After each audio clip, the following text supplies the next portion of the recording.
choisi Jésus pour guider ma vie. Mon bien-aimé Jésus, il est à moi, je suis à lui. J'ai choisi Jésus pour guider ma vie. Mon bien-aimé Jésus, il est à moi, je suis à lui. J'ai choisi Jésus pour guider ma vie. Mon bien-aimé Jésus, il est à moi, je suis à lui. J'ai choisi Jésus pour guider ma vie. Mon bien-aimé Jésus, il est à moi, je suis à lui. En marchant dans les chemins, dans les rues, observant tous les passants, chacun suivant sa propre voie, égoïstement, tristement. Mon cœur rempli de tristesse, je me pose autant de questions. Ça veut-il que... Éternel des armées, nous prions que tu nous conduises par ton esprit dans ce temps de partage de ta parole. Que ta parole change nos vies, Seigneur. Qu'elle ne serve pas à augmenter juste la connaissance, mais qu'elle nous aide à mieux te connaître, afin que par la foi, nous produisions du fruit en abondance. Merci de prendre le contrôle de toutes choses. Au nom de Jésus. Amen. Nous allons lire dans le livre d'Apocalypse, mais avant, je voudrais, Apocalypse chapitre 5, je voudrais faire le résumé de 2 précédents jours. On a commencé le séminaire le vendredi. Le thème, c'est l'œuvre de la croix. Et le vendredi, c'était l'agneau de Dieu. Nous avons, à travers les Écritures, lu tous les textes concernant le fait que Jésus est l'agneau de Dieu. Donc on a montré que le vrai problème de l'homme, c'est son péché qui a attiré la condamnation, la malédiction sur lui. Et dans cette malédiction, il y a la colère de Dieu. Donc l'homme ayant péché, Dieu est en colère contre lui, il est sous la malédiction. Et c'est cette colère-là, cette malédiction qui est à redouter. Et dans cette malédiction, Satan et les anges, ces anges, travaillent pour nuire à l'homme. Donc le vrai problème, c'est le péché de l'homme et la malédiction, la colère de Dieu que ça a entraîné. Et on avait expliqué que le poids de cette colère que Adam avait ressenti amène les gens à chercher, à se cacher de Dieu comme Adam s'est caché de Dieu. On va vouloir se cacher par des théories de toutes sortes. En réalité, le poids de la colère de Dieu nous fait fuir. On n'est pas bien et on fait des études, on cherche l'épanouissement dans le travail. Puisqu'on sent en nous qu'il y a la colère de Dieu, on cherche l'épanouissement, la fuite par la drogue, la fuite encore par davantage de péchés. Mais on sent toujours qu'il y a la colère de Dieu qui nous poursuit. Et alors, pour éviter cela, on crée une théorie comme quoi Dieu n'existe pas. On cherche à contredire le fait qu'il existe. Comme ça, on pense échapper à sa colère, ça ne marche toujours pas. Et ça finit loin, dans les fétiches, dans la magie, dans la drogue, dans le suicide, parce qu'on ne veut pas faire face à Dieu et dire à Dieu, je capitule, aide-moi. Mais il y a le poids de la colère de Dieu sur chaque homme. C'est écrit dans Romains 1, 18. La colère de Dieu est sur chaque homme, puisqu'il y a la malédiction du péché, le péché du premier homme, Adam, et nous avons hérité de cela. Mais au lieu de voir notre état et de venir nous humilier devant Dieu, on cherche à fuir sa colère. Vous savez, quand Adam a péché, il a fui Dieu. Il a commencé à chercher à se cacher. Dieu dit, mais tu te caches, pourquoi? Oui, mais je suis nu. Parce qu'il a ressenti les conséquences de son péché. Il a ressenti le poids de la colère, le poids de la malédiction. C'est ainsi qu'il est écrit dans Ésaïe 53, on a lu ça le premier jour. Chacun suit sa propre voie, chacun suivait sa propre voie, mais Dieu a eu pitié de nous. Suivre sa propre voie, c'est que chacun cherchait à se débrouiller pour trouver le bonheur, pour échapper à la colère. même si ce n'est pas clair pour tout le monde, mais le poids agit. C'est comme la pesanteur. On ne voit pas la pesanteur, mais elle agit sur nous. C'est ce qui nous impose de marcher, de ne pas pouvoir voler. Parce que la pesanteur agit sur nous. Et la colère de Dieu, c'est comme la pesanteur, ça agit. Et ça favorise l'action des forces des ténèbres. Puisque, étant sous la malédiction, étant loin de Dieu, les forces des ténèbres se jettent sur les humains et leur font faire toutes sortes de bêtises. En commençant de moins grave à très grave, puisqu'ils sont sous la colère de Dieu. Le vrai problème, c'est la colère de Dieu. Mais Dieu est aussi amour. C'est pourquoi dans son amour, il a voulu nous sauver. C'est ainsi que dès le jardin d'Éden, quand Adam a dit, mais on se cache puisqu'on est nu, le Seigneur a dû tuer un animal. Donc c'est comme si l'animal a reçu la colère. Une part de la colère de Dieu est tombée sur l'animal afin que Adam et Ève soient couverts par les peaux de l'animal. Donc c'est le premier sacrifice. On voit déjà l'idée de Dieu de couvrir l'homme, de le sauver. Mais comme il ne peut pas, à cette époque-là, le salut ne peut pas être réel, il couvre encore. C'est ainsi qu'il leur a mis des peaux de vêtements pour les couvrir, des peaux d'animaux pour les couvrir. Et nous arrivons à Isaac et Abraham. Dieu dit à Abraham, tu seras une bénédiction pour toutes les nations de la terre. Mais les nations sont sous la malédiction. La malédiction ne peut pas fonctionner avec la bénédiction. Il faut que l'un cède la place à l'autre. Alors, qu'est-ce que Dieu fait? Il dit à Abraham, il faut que tu sacrifies ton fils unique, Isaac. Mais Abraham ne comprend pas tout. Mais se dit, je vais obéir. Mais en réalité, c'est lié à la mission d'Abraham. La mission de sauver, d'être une bénédiction pour toute l'humanité. Mais il faut que la malédiction donc tombe sur quelqu'un afin que tu sois cette bénédiction-là. Ben, ça va tomber sur ton fils. Même si toutes ces explications-là ne sont pas claires dans la Genèse, mais c'est ça l'idée. Et au moment où Abraham veut sacrifier son fils, qui est l'image de Jésus-Christ, le fils unique du Père, Abraham symbolisant Dieu le Père, Dieu va sortir un bélier pour que ce soit le bélier qui soit sacrifié et non Isaac. C'est ainsi que, une fois de plus, l'animal a couvert, a pris la malédiction de l'homme. Mais ce n'est qu'une couverture, ce n'est qu'en attendant, parce qu'un animal ne peut pas remplacer l'homme. Et on arrive à Joseph, même chose, qui devait être une bénédiction pour tout le peuple d'Israël, parce que tout le peuple d'Israël était dans la souffrance. À Canaan, ils étaient dans la souffrance, dans le désert, dans la complication. Et Joseph a été sacrifié en quelque sorte. On a voulu le tuer. Et à la dernière minute, pareil encore, ils ont songé à tuer plutôt un animal et à mettre le sang de l'animal sur le vêtement de Joseph et à les montrer à Jacob. Mais pour Jacob, c'est comme si, et c'était pour lui, son fils était mort, puisqu'on lui a emmené la tunique avec le vêtement. Donc pour Jacob, son fils était mort. Et Joseph aussi symbolise Jésus-Christ à l'avance. Donc Dieu a préparé le salut à l'avance. Par les vêtements dans le jardin d'Éden, les peaux d'animaux, par Isaac, par Joseph. Et ensuite, on arrive dans Exode 12, quand le peuple d'Israël doit sortir d'Égypte. Le peuple d'Israël est sous l'esclavage. Moïse est parti selon l'ordre du Seigneur. Parler à Pharaon, libère mon peuple. C'est Dieu qui dit. Et Pharaon a résisté. Moïse a fait des miracles extraordinaires afin de fléchir Pharaon.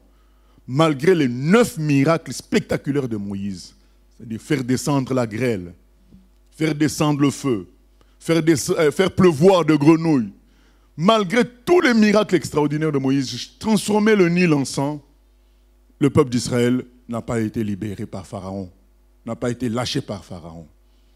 Alors il y a eu un dernier acte. Ça a été l'ordre de Dieu maintenant.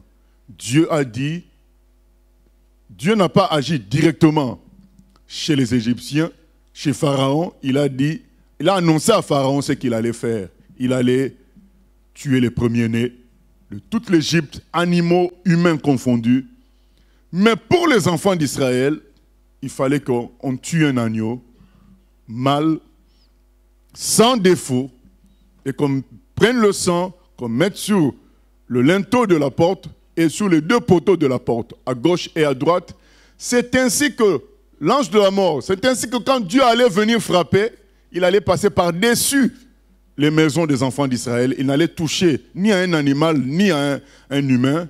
Et seuls les premiers-nés des Égyptiens, animaux et humains, allaient être frappés par la mort. Donc, pour que la bénédiction se manifeste pleinement pour Israël, pour qu'il soit libéré, il fallait que la malédiction soit épuisée, soit actée.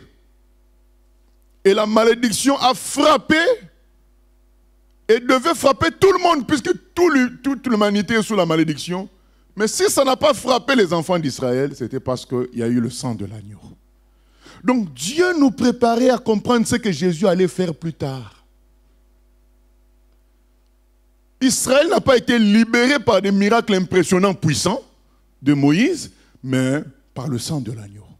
C'est ainsi qu'ils ont été préservés et que les autres étaient obligés de les laisser partir. Donc le sang de l'agneau a dégagé la bénédiction de Dieu qui était la délivrance de l'Égypte. C'était déjà un enseignement pour nous qui allons venir plus tard pour comprendre que ce n'est pas par de grands discours qu'on peut convaincre les gens, ce n'est pas par des exploits qu'on peut convaincre les gens, mais c'est en obéissant à Dieu, par sa parole, et tout ça à cause de l'œuvre accomplie par Jésus-Christ à la croix. Parce qu'à la croix, Jésus-Christ a crié « tout est accompli ». Donc ce n'est pas ma prédication qui change quelqu'un, Jésus a déjà obtenu tout ça à la croix. Nous ne sommes que des instruments simples, nous sommes le résultat de ce que lui il a fait à la croix. Même cette assemblée réunie n'est qu'un résultat de ce que Jésus-Christ a fait à la croix. Sinon, il n'aurait pas dit tout est accompli. Sinon, il aurait dit il y a des choses encore à faire. Non, il a dit tout est accompli, c'est fini. Tétélestai, c'est fini. Donc nous sommes le résultat de cela. C'est ce que nous avons rappelé le vendredi. L'homme est sous la colère de Dieu à cause de son péché. Mais il obtient le pardon par la foi en Jésus.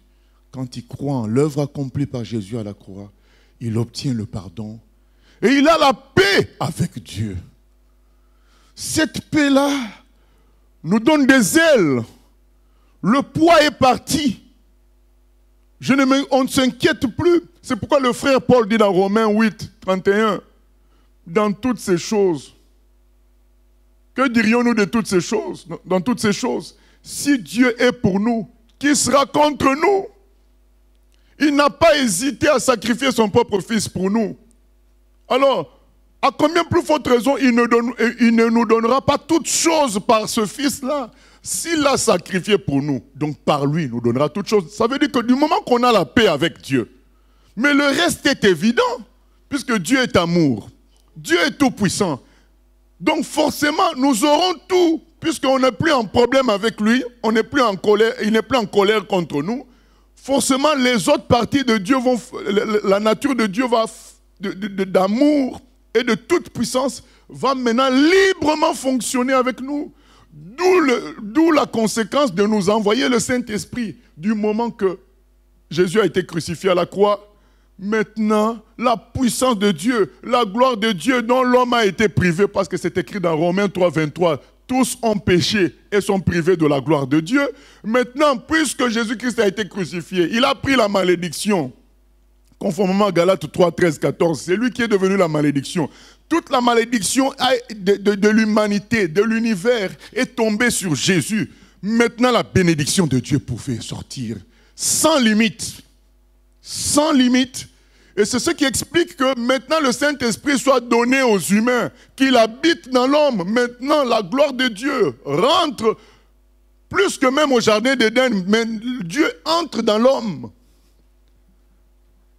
Parce que Jésus-Christ a été crucifié. Tout ça, c'est les conséquences de la crucifixion de Jésus-Christ. C'est ce que Pierre explique aussi. Il dit, repentez-vous. Soyez baptisés au nom de Jésus et vous recevrez le don du Saint-Esprit. C'est ça qui nous manquait autrefois. Pourquoi? Parce que la bénédiction de Dieu ne pouvait pas être totale du moment que la malédiction n'avait pas été épuisée. Et en Jésus-Christ, la malédiction a frappé, a été épuisée. Et c'est pourquoi les forces des ténèbres sont désormais sans force devant les enfants de Dieu. Et c'est ce qu'on a expliqué le deuxième jour en donnant quelques points de bénéfices qu'on a reçus par le sacrifice de Jésus. On a dit entre autres que nous avons vaincu les forces des ténèbres à cause du sang de l'agneau. Ils sont sans force parce que la malédiction de Dieu n'est plus sur nous. La colère de Dieu n'étant plus sur nous, ils sont sans force contre nous. Ils sont semblables à quelqu'un qui a épuisé toutes ses balles. Tu as tiré sur quelqu'un, tu épuises toutes tes balles. Après c'est fini, tu es sans force. Ton fusil est vide. Ton revolver est vide. Nous insistons sur le fait que le vrai problème n'est pas les forces des ténèbres. Le vrai problème, c'est le péché qui amène la colère de Dieu, qui amène la malédiction. Et les forces des ténèbres profitent de la malédiction qui est sur nous pour agir sur les humains. Donc quand on répare avec Dieu, on les prive de porte d'entrée. C'est pourquoi dans Jean chapitre 14, verset 30, Jésus dit, « Le diable vient contre moi, mais il n'a rien à moi, parce que je n'ai pas de péché. » Il est bloqué. Donc comme on a dit hier, les gens ont créé des systèmes de combat spirituel compliqués, alors que le vrai combat spirituel, c'est le combat contre le péché. Parce que c'est le péché qui amène la malédiction, et c'est la malédiction qui fait agir les forces des ténèbres. Donc c'est d'abord régler avec Dieu. Sortir de la colère de Dieu, sortir du poids de la malédiction. Comment? Par le sang de l'agneau. Par le sang de l'agneau. Voilà ce que Jésus a fait pour nous. On a dit aussi hier que par ses meurtrissures, on avait été guéris. Ça veut dire que par le sacrifice de Jésus, Dieu répare ce qui avait été détruit par le péché autrefois. Tout ça, nous devons y entrer. Nous devons entrer dans tout cela par la foi. Nous devons croire et prier. Parce que les gens posaient des questions hier. Ils ont dit, mais si Jésus a fait tout ça pour nous, mais pourquoi on doit prier encore? On doit prier parce que nous devons manifester notre choix de vouloir vivre ces choses. C'est pourquoi nous devons prier. Nous devons prier parce que ça doit être clair que c'est Dieu qui a fait. Ce n'est pas nous qui faisons. Parce que si nous ne prions pas, ça nous donnera l'orgueil de penser que nous sommes devenus extraordinaires. Nous prions, cela montre que c'est Dieu qui fait, ce n'est pas nous. Troisièmement, nous prions pour manifester notre foi en ce que Dieu nous a dit. Parce qu'il est écrit, le juste vivra par la foi. Donc comment on manifeste la foi? C'est en priant. Ça montre que nous croyons en ce que Dieu a dit. Voilà tout ce que le Seigneur a fait pour nous. Et nous avons dit hier que citer tous les bienfaits de l'œuvre de la croix, ben notre séminaire est incapable de faire cette œuvre-là. On a fait ce qu'on a pu, afin que chacun sache ce que Jésus a fait pour lui. Cesse de pleurer, cesse de se lamenter, mais au contraire, qu'il ait, comme la parole dit, il rend mes pieds semblables à ceux de biche, il me fait marcher sur les lieux élevés. Voilà, désormais que tu marches, que chacun marche sur les lieux élevés, parce que Jésus nous a transportés dans les lieux élevés Par son sacrifice à la croix, il nous a mis au-dessus. Par son sacrifice à la croix, la colère de Dieu, c'est fini. On est en paix avec Dieu. On est bien. Maintenant, son côté Père. C'est un détail qu'on n'a même pas cité hier. Dieu est devenu notre Père. Alors qu'avant, il était juste notre Créateur. Mais par le sacrifice de Jésus, il est devenu notre Père. C'est pourquoi j'ai dit qu'il y a beaucoup de choses à dire. Mais maintenant qu'on n'est plus en colère, il n'est plus en colère contre nous. Maintenant qu'il n'est plus, la malédiction n'a plus d'action, de pouvoir sur nous. Dieu peut manifester son côté paternel, son côté amour, son côté tout-puissant, librement, d'une manière infinie. Le droit légal a été obtenu, la malédiction a été épuisée. Jésus-Christ a pris cela à la croix. On l'a harcelé par les forces des ténèbres. On l'a frappé, humilié dans le spirituel. Il a été blessé, meurtri. Ce faisant, il était en train de prendre toute la malédiction sur lui. Et quand il a tout pris, il a dit, tout est accompli. J'ai pris toutes les balles. Maintenant, leurs revolvers sont vides. Maintenant, c'est la grâce de Dieu, la bonté, l'amour de Dieu qui peuvent se manifester. On peut mieux comprendre quand Jean dit, la loi est venue par Moïse, la grâce et la vérité sont venues par Jésus. C'est ça la grâce. C'est-à-dire c'est quelqu'un d'autre qui a travaillé pour toi. La grâce, c'est ça. Quelqu'un d'autre a travaillé pour toi. Alors que quand on était sous la loi, c'est toi qui devais travailler pour ton salut. C'est toi qui devais appliquer la loi pour ton salut. Maintenant, c'est la grâce. Jésus a fait ça pour moi. Il me demande de choisir. C'est tout. Est-ce que je veux une nouvelle vie avec Dieu? La vie que Dieu a voulu toujours pour moi? Ou la vie avec le diable dans le péché? Si je choisis Dieu, c'est Jésus qui me donne la vie. Je deviens une nouvelle créature. Il s'occupe du reste. C'est ça la grâce. C'est un cadeau.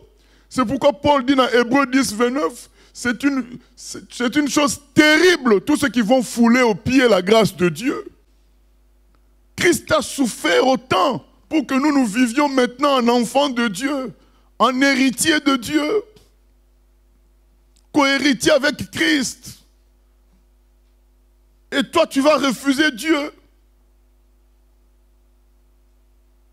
C'est pourquoi il écrit dans Romains 1, 18, la colère de Dieu est sur tous ces gens-là qui refusent Dieu, alors que Jésus a tout fait pour eux, afin qu'ils entrent dans le plan de Dieu, ils soient vraiment heureux.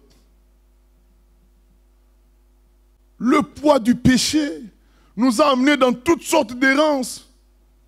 Tout ce qu'on faisait avant, c'était à cause de quoi? Du poids de la malédiction. Ça nous amenait à la jalousie, à la colère. On n'était pas en paix, on avait peur du lendemain. Mais aujourd'hui, on ne tremble plus. Dieu s'occupe de nous. Quand on ne travaille pas parce que le travail est notre salut. On travaille pour être utile à la société. Mais Dieu s'occupe de nous. On a la paix. On a peur. On n'a pas peur des magiciens. Parce que Dieu est avec nous. S'il est avec nous, qui sera contre nous? En quelque sorte, il nous a fait revivre. Dieu nous a fait revivre par Jésus-Christ. On était morts. Il nous a fait revivre. Quelle joie! C'est ce que nous voulons dire aujourd'hui. Ayant fait cela, il nous a tellement bénis que nous sommes dans une joie totale. Bien-aimés, ce n'est pas la même chose de louer, de s'encourager. Hein, vous voyez, quand ceux qui ont regardé certains matchs, la joie que les gens ont en allant regarder un match, il y a une certaine joie.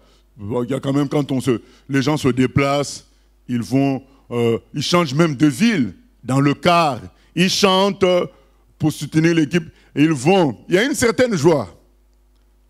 Mais cette joie-là n'est pas comparable à la joie lorsque le coup de sifflet final est fait par l'arbitre et que vous avez gagné 2-1 à la dernière minute, alors que vous étiez mené 1-0, et jusqu'à la 80e minute 1-0, et par 2 exploits comme ça, vous gagnez 2-1, et finalement, l'arbitre siffle, c'est fini. Je peux vous dire que cette joie-là n'a rien à voir avec la joie quand vous alliez voir le match. Vous avez une certaine joie. Autrefois, on pouvait croire en Dieu et avoir une certaine foi. Mais ce n'est pas la même chose. Donc les enfants d'Israël, ce n'est pas la même chose que la joie du salut en Jésus-Christ. Là où tout est accompli, tu entres dans la victoire. Tu es libre. Ce n'est pas la même joie. C'est pourquoi c'est écrit la joie du Seigneur est ma force. Parce qu'il a tout accompli à la croix. Ce n'est pas la même chose. C'est pourquoi moi je dis souvent, les gens qui ne sont pas joyeux, ben, ils n'ont pas encore réalisé ce que Jésus-Christ a fait à la croix. Ils n'ont pas encore réalisé ça. Oui, ils ont oublié.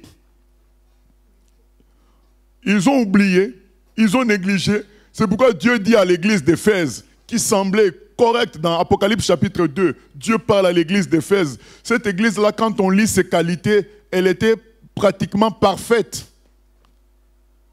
C'est une église qui travaillait sérieusement. C'est une église qui refusait les fausses doctrines, qui réfutait les faux apôtres. C'est une église qui persévérait dans la persécution. Mais Dieu dit, tu es tombé, tu n'as plus le premier amour. Tu ne vis plus par grâce, dans la joie du salut, mais tu vis par tes propres efforts. Tu es tombé. Reviens au premier amour. Réalise ce que Jésus a fait pour toi. Il nous a fait revivre. C'est pourquoi Jésus faisait les miracles. Pour montrer la joie du salut. Pour montrer les effets du salut. Regardez, non seulement je suis venu vous sauver, mais voilà les conséquences dans votre corps. La guérison, voilà les conséquences. La résurrection, la bénédiction de Dieu s'étale maintenant. La vie chrétienne doit être une vie de gloire. Parce que Christ est mort à la croix. Ce n'est pas une vie religieuse où on vient le dimanche et toute la semaine, on est comme tout le monde. Non. Tous les jours, c'est pourquoi il est écrit dans Psaume 118, c'est la journée que le Seigneur a faite, qu'elle soit pour nous un sujet de joie. Chaque jour, ça doit être une manifestation de la gloire et de la bénédiction de Dieu parce que Jésus-Christ est mort à la croix. Chaque matin, nous devrions chanter « Nous chanterons pour toi, Seigneur, tu nous as fait revivre. » Chaque matin, que ta parole dans nos cœurs à jamais nous délivre. Parce que tu n'es plus comme tu étais avant. Avant, tu avais peur des sorciers. Avant, tu avais peur du lendemain. Là, tu te réveilles, tu sais que tout est sous contrôle. Tout est tellement sous contrôle que même quand tu étais païen, quand j'étais païen, Dieu s'occupait déjà de moi. Dieu s'occupait déjà parce qu'on nous dit que, on ne va pas revenir sur le vendredi, mais le plan du salut commence depuis la fondation du monde. C'est-à-dire que avant la fondation du monde, dans 1 Pierre 1, 18 à 21, on nous dit que Dieu, et 1 Pierre 2, 24 aussi, on nous dit que Dieu a déjà planifié le salut. Donc ça veut dire que pendant que tu es encore sans Dieu, les choses sont déjà faites pour que tu arrives à connaître Dieu. Donc toute ta vie est une joie à cause de qui? De Jésus, à cause du sang de l'agneau. Tout est sous contrôle. Donc si tu vis aujourd'hui, c'est parce que tu as échappé au jugement de Dieu. Alors comment ne pas aller à fond maintenant dans la bénédiction? Puisqu'on a échappé à la malédiction, allons à fond dans la bénédiction. Une vie chrétienne ne peut pas être une vie triste, bloqué. C'est à fond puisque la bénédiction est maintenant totale. Le Saint-Esprit est donné. Le grand jour s'est levé. Dieu nous a visités. Maintenant, le Saint-Esprit est lâché. Allez, on peut y aller maintenant. C'est ce que nous voulons dire aujourd'hui. Maintenant, on peut aller dans la louange et dans l'évangélisation. Après ce que Jésus-Christ a fait pour nous. Nous lisons Apocalypse 5. Voyons comment l'agneau est célébré. Alléluia.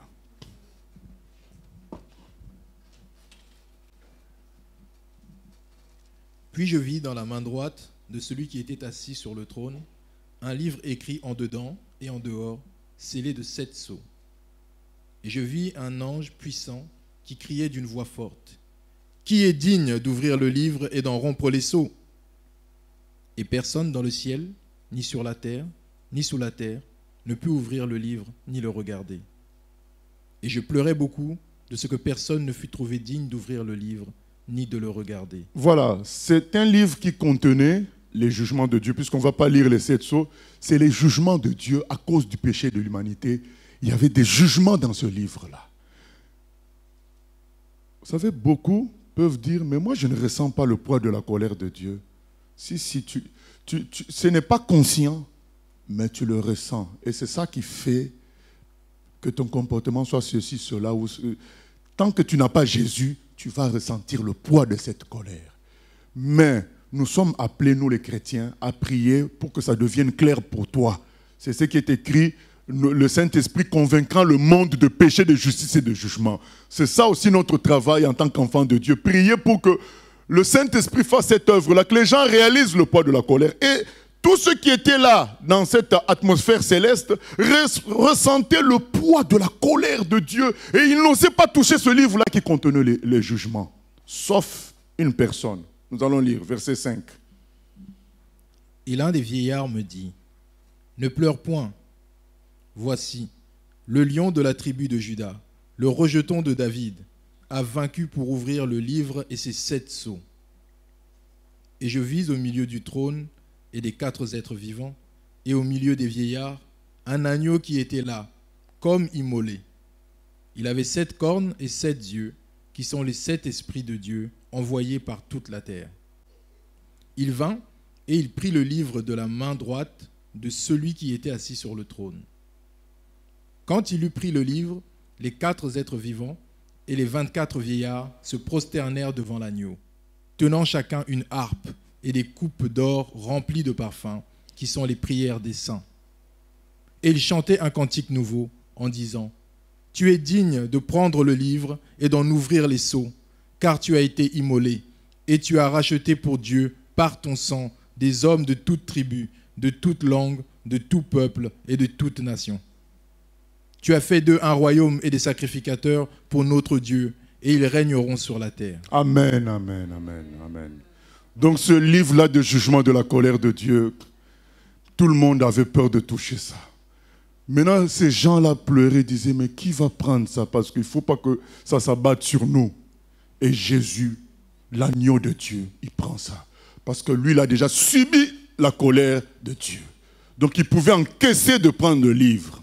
Et quand il le prend, les 24 vieillards, les êtres qui étaient au ciel, ils disent, mais gloire à Dieu pour l'agneau de Dieu. Ils disent, quand il eut pris le livre, les 4 êtres vivants et les 24 vieillards se prosternèrent devant l'agneau, tenant chacun une harpe et des coupes d'or remplies de parfums qui sont les prières des saints. Voilà, nos prières montent et les gens disent, mais merci à l'agneau de Dieu. Il a maîtrisé la colère de Dieu parce qu'il l'a subi à la croix. Et il est écrit, il chantait un cantique nouveau. Est-ce qu'on comprend maintenant le cantique nouveau? Le cantique nouveau, je vous ai donné l'exemple. Lorsque vous allez à un événement, vous allez voir un match, vous faites des cantiques, vous chantez déjà. Mais quand vous avez gagné, alors que vous étiez donné pour perdant, vous étiez donné pour des gens qui allaient perdre, et effectivement vous étiez mené 2-0, 1-0, 3-0, tout ce qu'on veut. Mais à quelques encablures de la fin, vous scorez et vous gagnez. Et Après le dernier but, l'arbitre siffle la fin du match. Je peux vous dire que là, ça va être un cantique nouveau. Ça n'a rien à voir avec ce qui se passait avant quand vous alliez. Donc nous sommes dans ce cantique nouveau-là. Donc nous chantons. Bien aimé, tout ça doit révolutionner notre façon de louer, de chanter, parce que tu te dis, mais Jésus a tout fait. On le savait, mais c'était théorique. Mais là, nous sommes dans la réalité maintenant. Je suis libre. La colère de Dieu n'est plus sur moi. Jésus est le sauveur de l'humanité. Et il chantait un cantique nouveau en disant, tu es digne de prendre le livre et d'en ouvrir les sceaux, car tu as été immolé et tu as racheté pour Dieu par ton sang des hommes de toute tribu. Ces gens-là connaissaient la vérité. Ils savaient que nous étions perdus sous la malédiction. Les anges connaissaient la vérité. C'est pourquoi quand Jésus-Christ naît à Bethléem, ils disent aux bergers, oh, réjouissez-vous. Que la paix soit sur les hommes que Dieu agrée. Parce que lui-même est venu, l'agneau de Dieu. C'est fini votre fardeau. Votre fardeau est enlevé. Alors chantez un cantique nouveau. C'est ça le cantique nouveau. Les enfants d'Israël chantaient déjà avant. Mais il est question du cantique nouveau.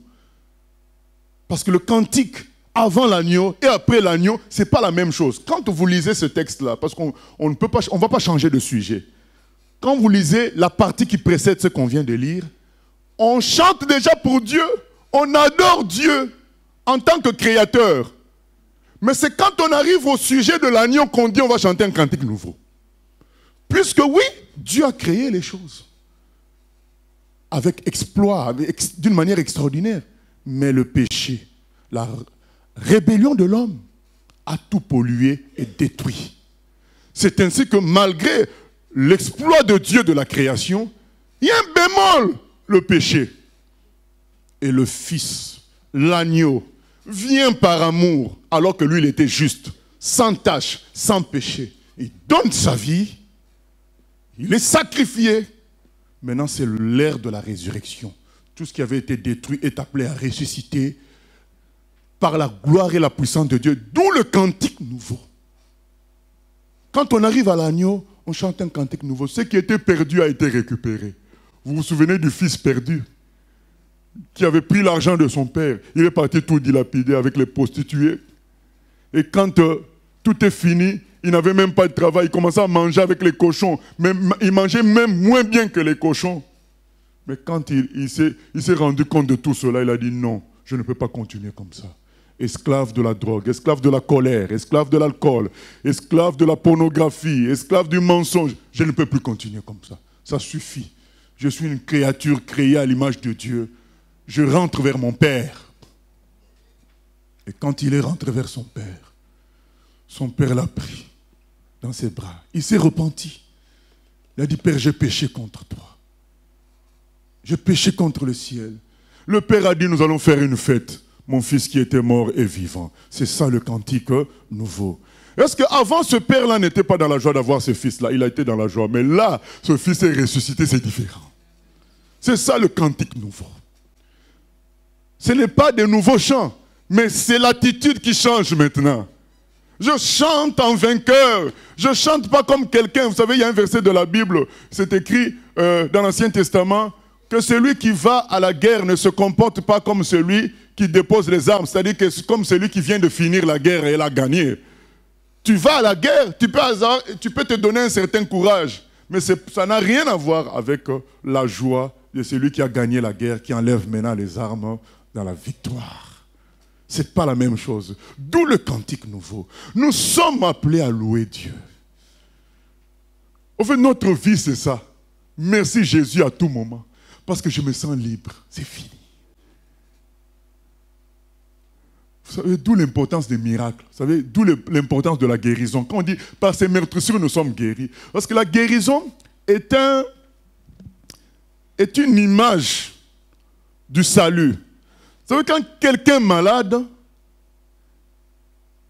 c'est comme s'il devenait une autre personne.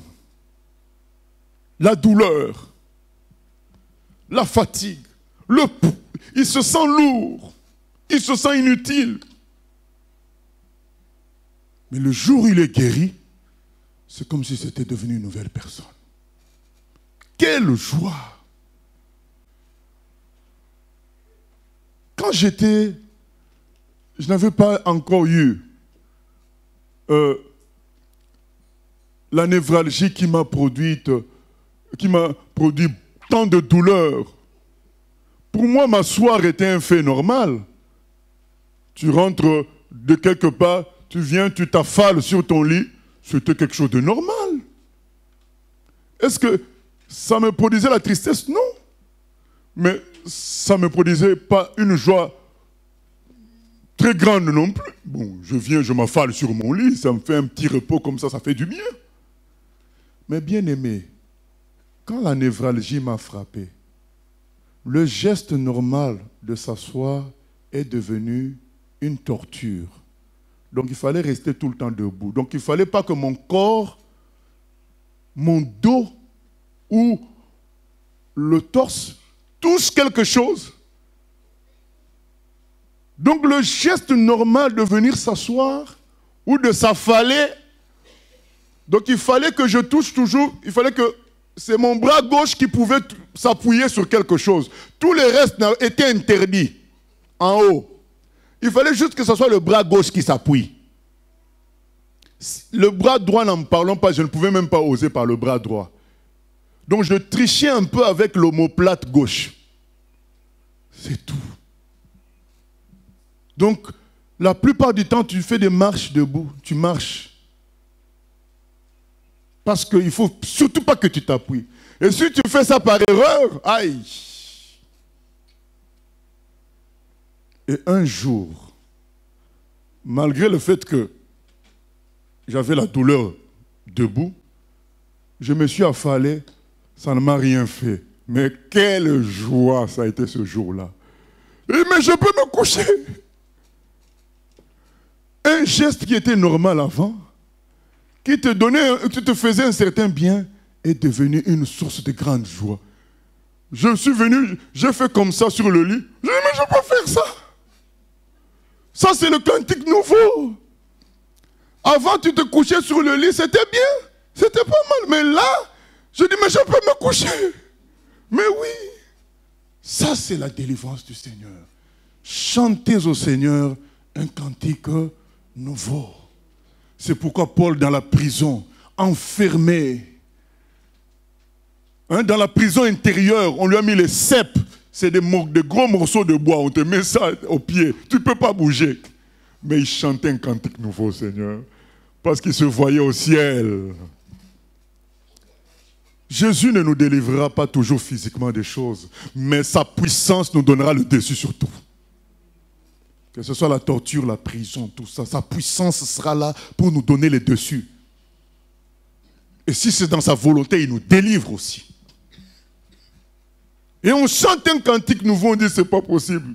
Dieu a fait de grandes choses pour nous. C'est pas la même chose avant et après. Louer Dieu après la délivrance, c'est pas la même chose que louer Dieu quand on était normal. C'est pas la même chose. Louer Dieu après le salut de l'agneau, c'est pas la même chose. Ou alors on n'a pas compris, ou alors encore on a oublié. Dieu veut nous ramener dans ça. Il a tout accompli, l'agneau de Dieu. D'où un cantique nouveau. Et tu deviens comme un fou. Tu deviens comme un fou.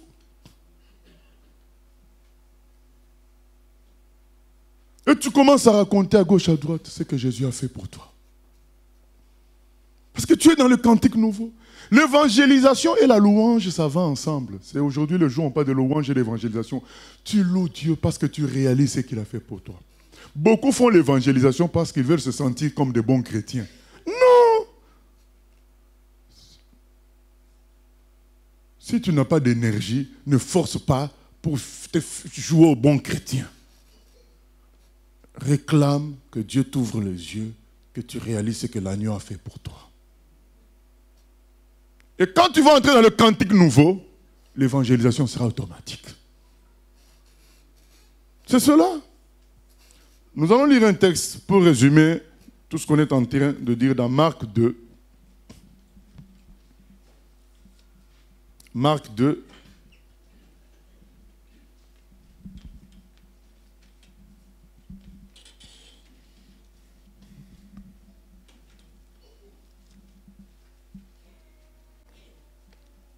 Lisons la parole de Dieu dans Marc 2, à partir du verset 1. Quelques jours après, Jésus revint à Capernaum. On apprit qu'il était à la maison, et il s'assembla un si grand nombre de personnes que l'espace devant la porte ne pouvait plus les contenir. Il leur annonçait la parole. Des gens vinrent à lui, amenant un paralytique porté par 4 hommes. Comme ils ne pouvaient l'aborder à cause de la foule, ils découvrirent le toit de la maison où il était, et ils descendirent par cette ouverture le lit sur lequel le paralytique était couché. Jésus, voyant leur foi, dit au paralytique, « Mon enfant, tes péchés sont pardonnés. » Il y avait là quelques scribes qui étaient assis et qui se disaient au-dedans d'eux, « Comment cet homme parle-t-il ainsi? Il blasphème. Qui peut pardonner les péchés si ce n'est Dieu seul ?» Jésus, ayant aussitôt connu par son esprit ce qu'ils pensaient au-dedans d'eux, leur dit, « Pourquoi avez-vous de telles pensées dans vos cœurs? Lequel est le plus aisé de dire au paralytique, « Tes péchés sont pardonnés » ou de dire, « Lève-toi, prends ton lit et marche » Or, afin que vous sachiez que le Fils de l'homme a sur la terre le pouvoir de pardonner les péchés, je te l'ordonne, dit-il au paralytique, « Lève-toi, prends ton lit et va dans ta maison. » Et à l'instant, il se leva, prit son lit et sortit en présence de tout le monde, de sorte qu'ils étaient tous dans l'étonnement et glorifiaient Dieu, disant, « Nous n'avons jamais rien vu de pareil. » Amen. Qu'est-ce que Jésus fait quand il voit le paralytique? Il commence par lui dire, tes péchés sont pardonnés. Parce que Jésus est Dieu. Il sait ce qui fait le plus de mal à l'homme. C'est la malédiction du péché. La colère de Dieu. Il sait que c'est ça le problème.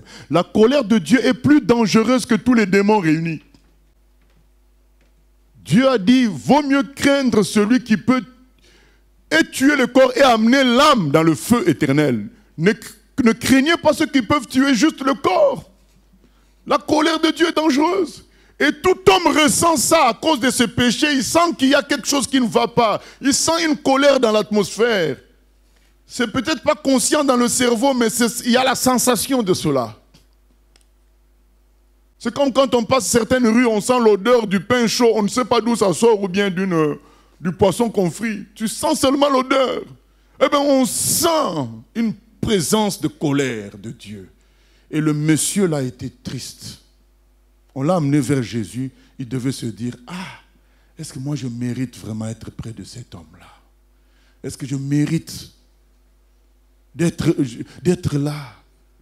J'ai tellement fait du mal. » Dieu connaît notre grand besoin, c'est d'être libéré de la colère de Dieu. Il connaît notre grand besoin. C'est pourquoi il dit, tes péchés sont pardonnés. Tes péchés sont pardonnés. Automatiquement, cet homme a reçu la paix.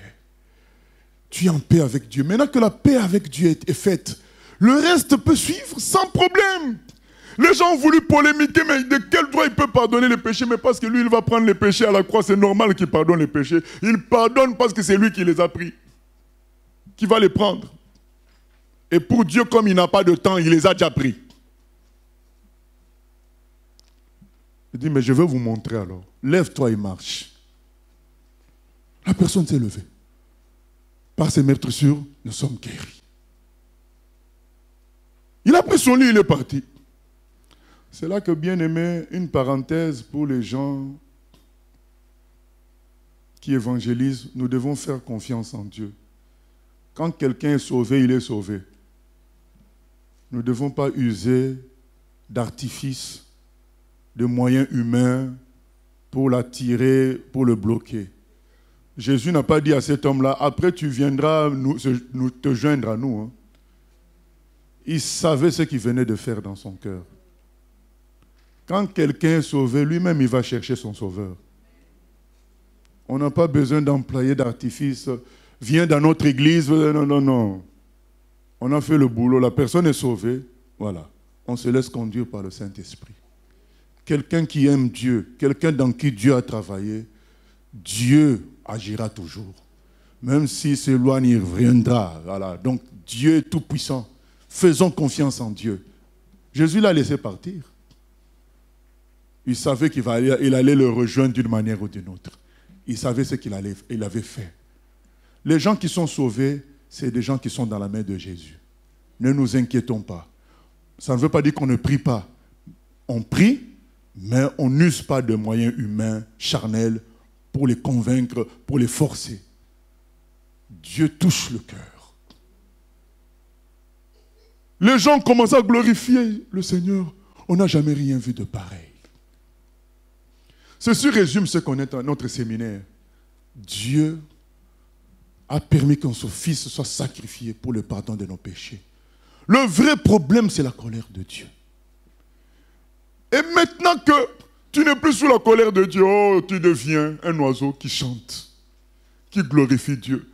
Vous savez, je rigole, les gens qui sont dans les conflits, dans les églises, pour des postes, pour des ministères, ils n'ont pas compris ce que Jésus a fait. Les gens qui sont dans les polémiques, oh, il faut faire le sabbat, oh, il faut faire ce... Oh là là, c'est des gens qui sont distraits. Ce que Jésus a fait, ça soulève le cœur. Tu deviens dans la joie. La colère de Dieu, c'est quelque chose de grave. C'est pourquoi les gens d'Apocalypse 5 qui chantent un cantique nouveau, ils disent, vous ne savez pas de quoi vous êtes sauvés. Mais au lieu d'être dans la joie de louer le Seigneur, tu es là à t'inquiéter, mais c'est quoi mon ministère? C'est que, oh, bien-aimé, tu ne connais pas Jésus. Tu ne sais pas ce que Jésus a fait pour toi. En fait, c'est Jésus lui-même. Quand il t'a sauvé, on a vu notre bien-aimé Zachée. J'aime beaucoup Zachée. Quand Jésus entre chez lui, les gens ont fait quoi? Ils ont critiqué Jésus. Mais comment il peut aller chez un homme pécheur? Mais vous savez, le sacrifice de Jésus, le sang de Jésus qui a coulé à la croix, est plus fort que n'importe quel péché. Ça peut effacer tous les péchés, de n'importe qui. Les plus graves. Parce que c'est le sang du Fils de Dieu, le sang le plus précieux qui soit. Et Jésus pouvait affronter les péchés de Zachée et entrer pour les effacer. C'est pourquoi on ne doit pas avoir peur de dire la vérité aux plus mauvais, aux plus athées. Dieu les aime. Le sang de Jésus peut effacer les péchés, les blasphèmes même contre Dieu, contre Jésus. C'est juste le blasphème contre le Saint-Esprit. Ce n'est pas le sujet de notre prédication qui est un problème. Le sang de Jésus efface tout ça. Zachée se dit, mais ce n'est pas possible. Avec tous mes péchés, cet homme saint ose entrer chez moi. Zachée a vu l'amour de Dieu. Il a vu le salut que Jésus était venu lui apporter dans sa maison. Il a dit, Seigneur, à partir d'aujourd'hui, je donne la moitié de mes biens aux pauvres. Il était débordant de joie. Enfin, quelqu'un l'aime et veut le sauver. Alors que toute la population ne faisait que le critiquer et le haïr. C'est vrai que c'était à cause de ses péchés. Mais il ne voyait pas de voie de sortie. Beaucoup de gens restent dans leur péché parce qu'ils ne voient pas de voie de sortie. Maintenant, on t'annonce aujourd'hui qu'il y a une voie de sortie. C'est Jésus de Nazareth. Quelle joie Zachée quand il voit qu'il y a une voie de sortie. Il dit, je prends cette voie. Tu penses qu'il n'y a pas de voie de sortie parce que tu comprends mal le christianisme. Le christianisme, ce n'est pas toi qui vas devenir pur, qui va venir vers Dieu. Tu reconnais que tu es dépassé par tes problèmes, par tes péchés. Tu viens et c'est lui qui te sauve. Et quand tu réalises ça, tu sautes de joie. Et Jésus a dit, Zachée a dit, je donne la moitié de mes biens aux pauvres. Et tous ceux à qui j'ai volé, je restitue x4. De sorte que je veux vivre dans la joie de Dieu. Il n'y a pas un conflit de qui est plus grand, comme les apôtres à un moment donné ont failli tomber dans cette bêtise-là, qui est plus grand, mais parce qu'ils n'avaient pas encore compris à qui ils avaient affaire, qu'est-ce qu'ils venaient faire à la croix. Mais quand ils ont vu tout ça, on a vu un cantique nouveau avec la Pentecôte, le Saint-Esprit est venu, Pierre avait changé, c'était plus le même Pierre. Il a dit, c'est Jésus-là que vous avez crucifié, Dieu l'a ressuscité. Pierre a prêché l'évangile avec la puissance du cantique nouveau. Parce qu'il avait saisi ce qui venait de se passer. Voilà, bien-aimé, ce que Dieu attend de nous. Même, je dis ce que Dieu attend de nous, ce qui doit venir en conséquence. Spirituellement, c'est naturel. Quand tu réalises ce que Jésus a fait pour toi, naturellement, tu donnes ta vie. Paul, quand il rencontre Jésus sur le chemin de Damas, il se dit, mais il va me tuer, il va me détruire. Mais Jésus dit, non, je te sauve. Lui qui frappait les chrétiens, lui qui emprisonnait les chrétiens, Jésus le rencontre en puissance sur le chemin de Damas, mais Jésus dit, je ne te tue pas, je te sauve. Ça a rendu Paul fou pour Jésus. Il a consacré sa vie. Ma prière, c'est que Dieu nous ouvre les yeux, qu'on réalise l'œuvre de Jésus, l'œuvre de la croix, l'œuvre de Jésus. Et quand tu es comme ça, rien ne vaut, rien ne compte. Comme on a vu ce pasteur australien qui est parti en Inde pour s'occuper des lépreux. Il y a eu tellement de lépreux qui sont venus pour qu'il s'en occupe, qu'il a laissé son appartement aux lépreux. Et lui dormait avec ses 2 enfants dans sa voiture. Ça, c'est le feu du cantique nouveau. Quand tu sais ce que Jésus a fait pour toi, ta vie est pour lui maintenant. Ta vie devient une adoration, une louange pour lui. Ta vie est à son service, au service de l'agneau. Au service de l'agneau. C'est ce que Paul dit. L'amour de Christ nous presse. Hein? Paul le dit dans 2 Corinthiens 5. L'amour de Christ nous presse. Ça devient comme une pression en toi. Ce que Jésus a fait pour toi, ça devient une pression. Et il dit dans la suite, nous pensons que si un est mort pour tous, tous nous devions mourir pour lui. C'est le retour. L'apôtre Jean dit dans 1 Jean 4, 18 à 19, si nous l'aimons, c'est parce qu'il nous a aimés le premier. Son amour nous presse. Alors si tu n'es pas pressé, c'est que tu n'as pas réalisé son amour encore. C'est ça le but de ce séminaire, que tu réalises l'œuvre de la croix. Tu vas comprendre que tout est accompli. Le Rédempteur a brisé toute entrave. La terre est libre et les cieux sont ouverts. C'est ce que Jésus a fait. Il a brisé toute entrave, maintenant je suis libre. Maintenant toi tu es libre, tu t'assois comme quelqu'un qui est entravé. Ah, il y a un problème. Tu n'es pas encore libre. Tu es libre, on te voit t'inquiéter des soldes, je ne sais de quoi. Oh, frère, tu n'as pas compris ce que Jésus a fait pour toi. Les vêtements, on va te les amener. Pendant que tu pries.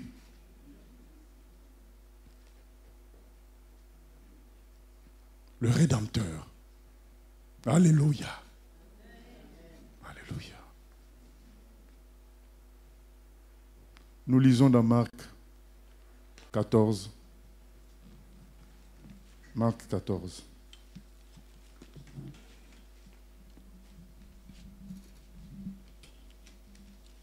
La fête de Pâques et des pains sans levain devait avoir lieu 2 jours après.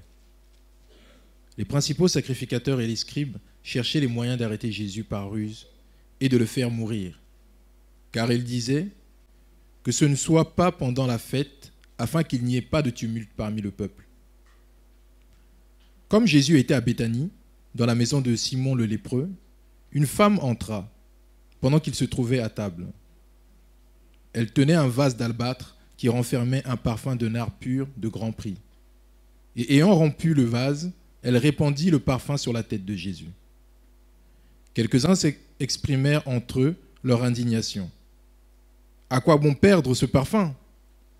On aurait pu le vendre plus de 300 deniers et les donner aux pauvres. » Et ils s'irritaient contre cette femme. Mais Jésus dit, « Laissez-la. Pourquoi lui faites-vous de la peine? Elle a fait une bonne action à mon égard.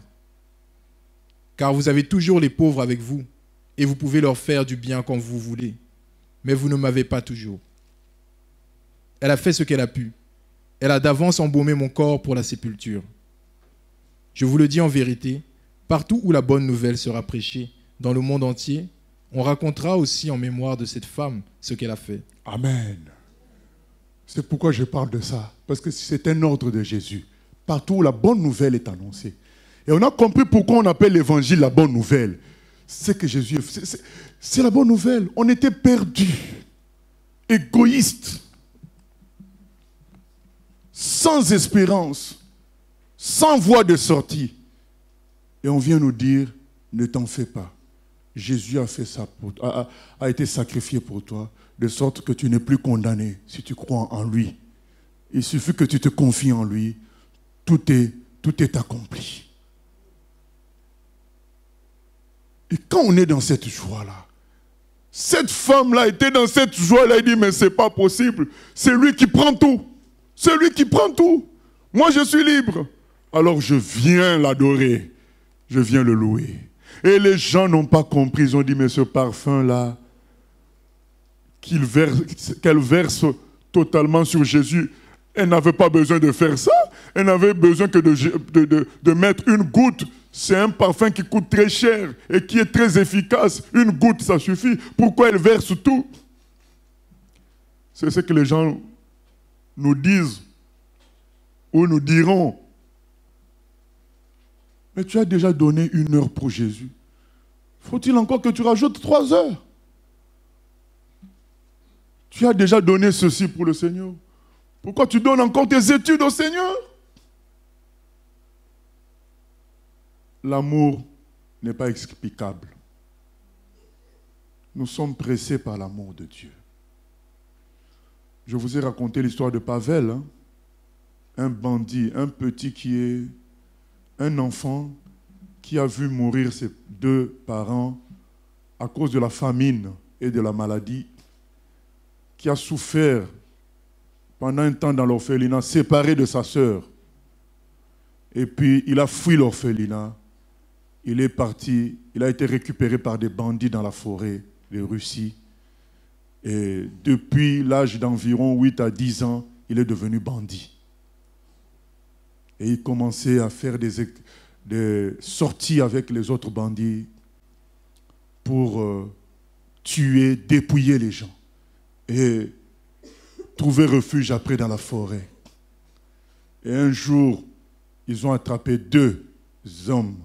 Mais ces hommes-là, c'était des chrétiens. Et ils les ont tués pour les dépouiller.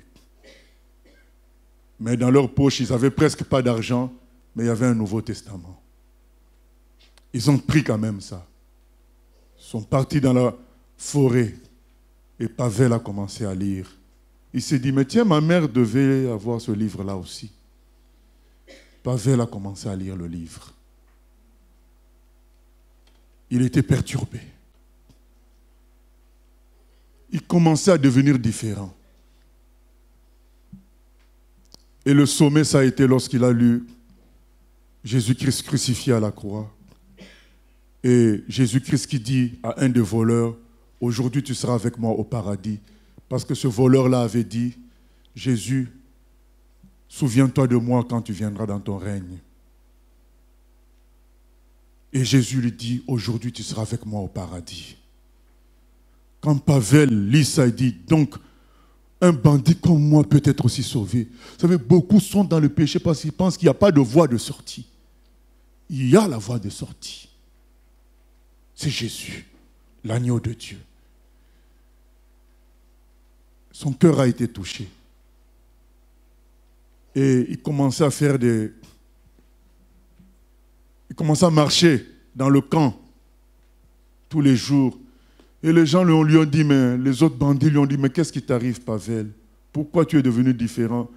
Pourquoi tu fais des marches de long en large comme ça? Il a dit, c'est le livre qu'on a pris là. Ah bon?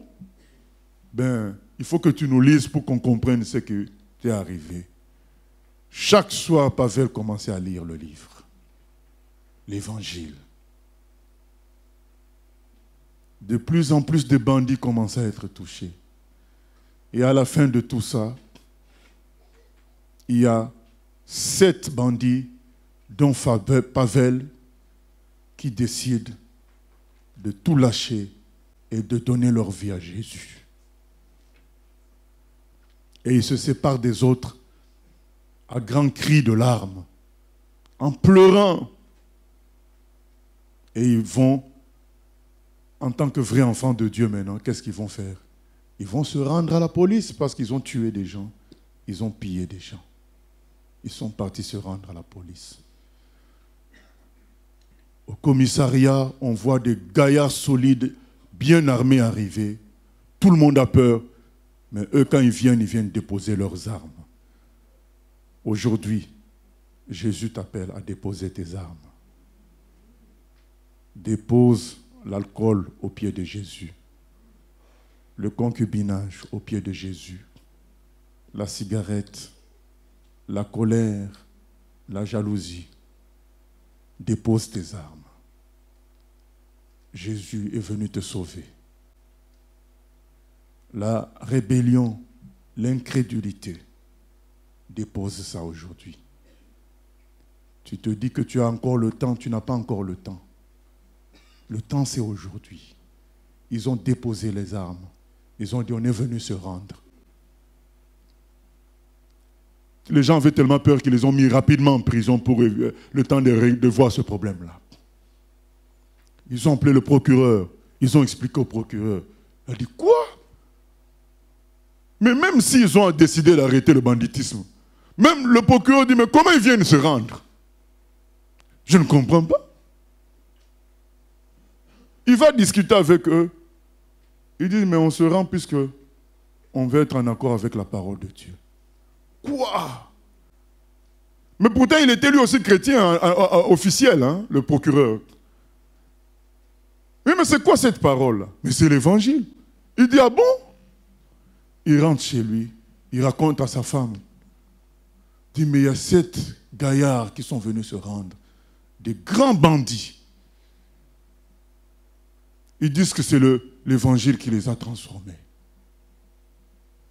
Il commence à lire. Il dit à sa femme, mais nous deux, on lit ça depuis longtemps. Mais pourquoi on n'a pas été changés? Et il commence à lire. Et ils arrivent aussi à l'épisode du voleur à la croix. Mais le procureur dit, mais le voleur à la croix, lui, il se rend. Lui, il capitule parce qu'il est crucifié, il n'a pas le choix. Il ne peut pas descendre et s'enfuir. Mais ces gens-là, eux, ils pouvaient capituler, mais faire leur vie ailleurs. Pourquoi ils viennent se rendre? Oh Dieu, transforme-moi comme tu les as transformés. C'est ce qu'a demandé le procureur. Mais Dieu exauce les prières. Dieu l'a transformé. Conséquence, il a démissionné. Et il est devenu l'avocat des 7. Il est passé de l'accusateur à l'avocat.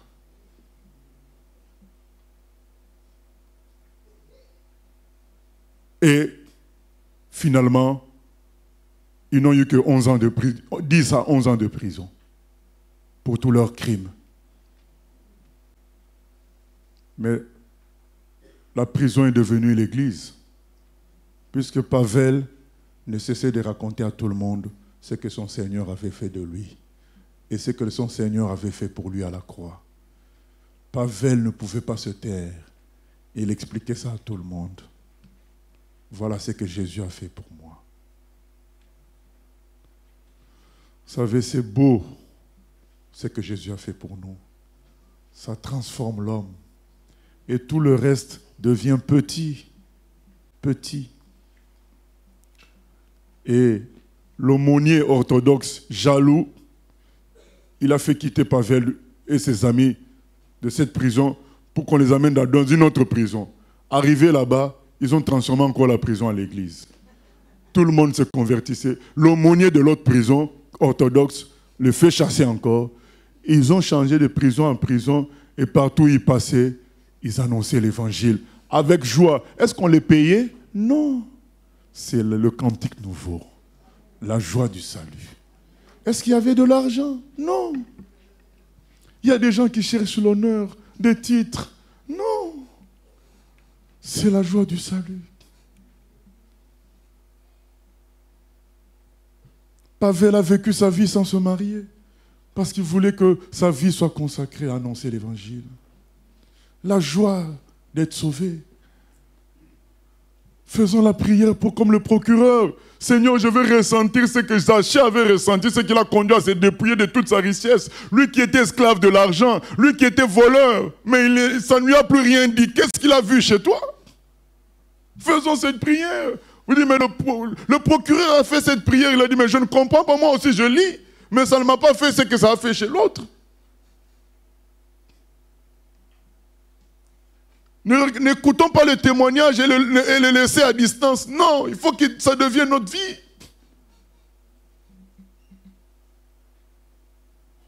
Et un jour, libéré, Pavel se dit, je retourne dans ma région d'origine. Peut-être que je vais rencontrer quelques cousins, des gens que j'ai connus autrefois. Et un jour, à une certaine distance de sa région d'origine, il arrive dans une ville, il cherche les chrétiens dans la ville pour l'héberger. On lui parle d'une maison où il y a des chrétiens. Il y a un couple chrétien. Il arrive là-bas. L'homme n'était pas encore là. La femme l'accueille. Et la femme lui donne à manger. La femme avait une bonne situation. Son mari avait un bon boulot, comptable. Et pendant qu'il mange, il raconte son histoire à la femme. Et quand il raconte son histoire à la femme lui pose la question sur la sœur que Pavel avait perdue. Il explique. La femme dit, Pavel, c'est toi mon frère. Bien-aimé, Dieu va reconstruire ce que l'ennemi avait détruit avant. Ce que le péché avait détruit. Pavel revoit sa sœur dans les meilleures conditions. Tous deux sont devenus des enfants de Dieu. Mais il n'est pas resté là pour profiter de la maison de sa sœur. Après ces retrouvailles, il a continué son chemin pour annoncer l'évangile. Et au retour, il a revu sa sœur. Vous savez, c'était dans quoi? Dans un fourgon de prisonniers. Parce que les aumôniers orthodoxes, jaloux de tout son travail, ils l'ont fait emprisonner. Il est devenu le prisonnier de Jésus-Christ pour annoncer l'évangile. Et tout ça, c'est beau. C'est la joie du salut. Ce que Jésus a fait pour lui a transformé sa vie. Personne ne l'a forcé. Frère, viens prier. Sœur, viens faire ce... Non, c'est la joie du salut qui va nous amener à l'évangélisation. Qui a forcé cette femme à verser tout le parfum? Personne. C'est la reconnaissance. Alors je mets tout. Qui a forcé Pavel à ne pas se marier? Personne. C'est le salut qu'il avait reçu. C'est tout. Si vraiment nous saisissons ce que Jésus a fait à la croix, cela va nous conduire à la louange de tout le temps. Louange, louange. Et cette louange nous conduit à l'évangélisation. On annonce à tout le monde, venez, venez. De la croix, la grâce coule comme un fleuve constamment. Oh, venez, venez en foule. Tu vas crier, venez. De la croix, la grâce coule.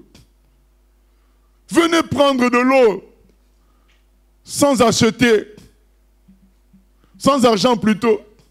Venez, c'est gratuit. Remettons-nous en question, remettons-nous en cause.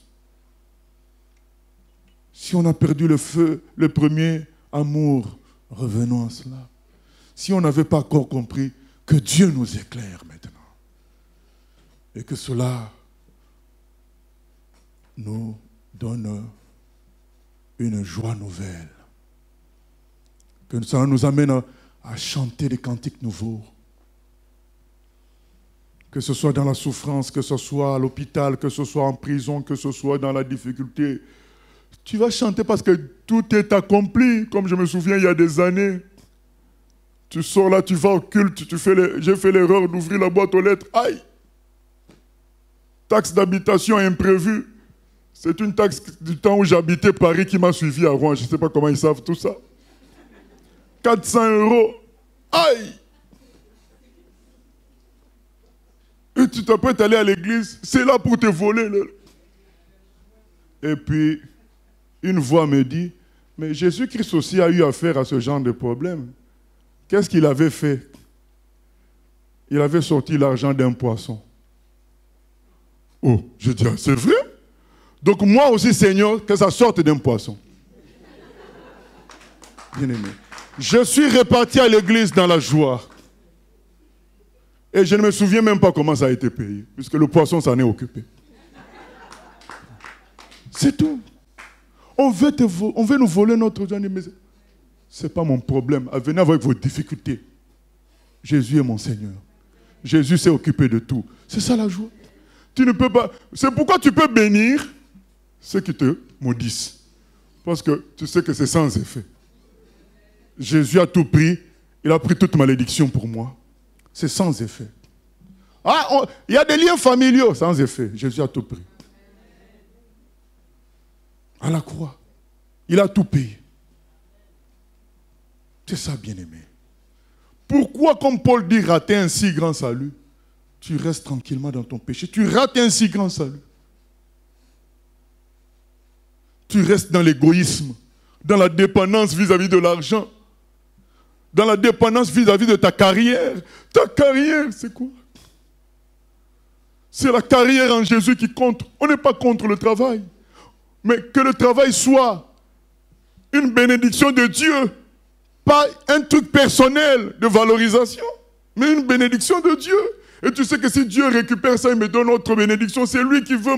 Moi, je suis dans Dieu. Si aujourd'hui c'est le travail, c'est bien. Si aujourd'hui c'est les études, c'est bien. Comme cette fille à Madagascar, c'est arrivé à l'époque de l'évangélisation. L'équipe d'évangélisation a pris une décision, un temps d'évangélisation dans une autre ville, dans un pays étranger plutôt, où il y avait des musulmans. Et le temps qui avait été fixé, elle faisait partie de cette équipe. Ça coïncidait avec ses examens à l'université. En plus, c'était sa dernière année. Elle a dit, mais Seigneur, je fais quoi? Elle a prié. Elle a compris ce qu'elle devait faire. Ce n'est pas un ordre. Je vous parle de l'expérience de quelqu'un. Pour montrer la puissance de l'amour de Jésus. De la joie du salut. Elle dit, mais mon Seigneur a tout pris pour moi. Moi, je donne ma vie aussi. Si je donne ma vie, mais les études, c'est plus petit que ma vie. Je verrai après, mais je vais d'abord évangéliser. Elle est partie. Dieu s'est servi d'elle. Et quand ils sont revenus, mais quand elle partait, elle savait que c'était fini son année. Elle a perdu une année. Elle dit, je préfère perdre une année, mais je dois faire l'œuvre de Dieu. Quand elle revient, le directeur la convoque encore. Il dit, mais pourquoi vraiment tu as fait ça? Elle explique. Entre amener les gens au ciel et avoir un diplôme, qu'est-ce qui est le plus important? Entre servir mon maître, j'ai été confronté à ce choix-là. Diplôme ou sauver les âmes. J'ai choisi ce qui était plus important. Manifester ma reconnaissance à mon maître, à mon sauveur, en sauvant d'autres personnes pour le ciel. Ces gens-là, je les verrai éternellement, mais mon diplôme va rester sur terre. Le directeur a pris une mesure spéciale qui n'existait jamais. Il a dit, bon, rien que pour toi, on va faire une session. Tu vas faire toi seul l'examen encore. Elle a refait ça toute seule.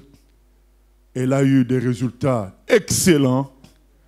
Et finalement, à la fin, elle avait le plus bon résultat et elle avait sauvé les âmes. Avec Jésus, on ne perd jamais. Quand on le sait, on est tranquille. On est heureux. Nous clôturons avec Matthieu 28, 18 à 20. Matthieu 28, 18 à 20, que nous connaissons bien sûr. Et c'est bien qu'on s'en rappelle.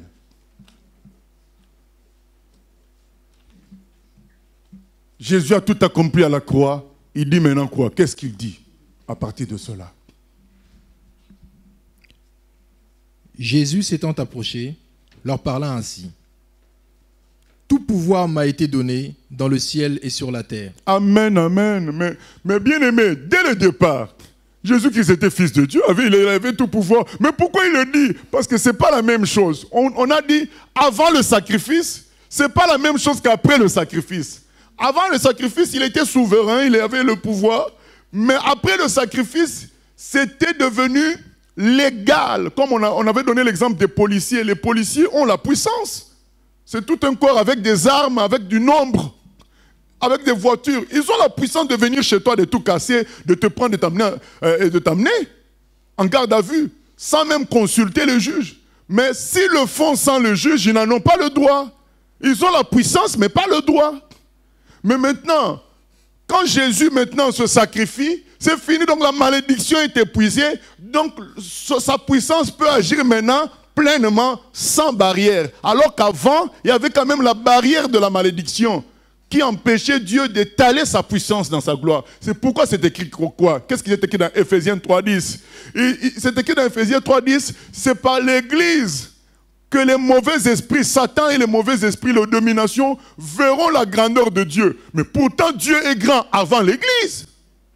Mais pourquoi c'est par l'Église? Parce que par l'Église, Dieu va se servir de gens comme nous, comme des fourmis, pour triompher des forces des ténèbres. Et ils seront étonnés, ils diront, oh, mais c'est cet homme-là. Mais oui, puisque l'Esprit a été répandu, des hommes comme nous pouvons faire des exploits comme Dieu.